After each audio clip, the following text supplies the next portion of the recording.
कधी वाटतं का आपण खूप प्रेम करतो, पण तरीही समोरच्याला ते कळत नाही. तो रोज सोबत असतो, पण थोडासा दूर. ती बोलायचा प्रयत्न करते, पण शब्द अटकतात. कदाचित प्रश्न प्रेमाचा नसतो, भाषेचा असतो. ती काळजी घेत राहते, तो शांत राहतो. ती अपेक्षा ठेवते, तो कृतीतून दाखवतो. आणि दोघांनाही वाटतं समोरचा बदललाय. सगळे प्रेम एकाच पद्धतीने व्यक्त करत नाहीत. कोणी शब्दांनी, कोणी वेळ देऊन, कोणी शांतपणे सोबत राहून.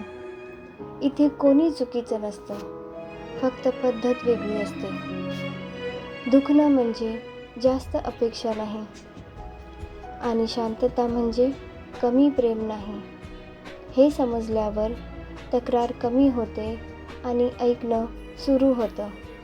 प्रेम जिंकायचं नसतं, समजून घ्यायचं असतं.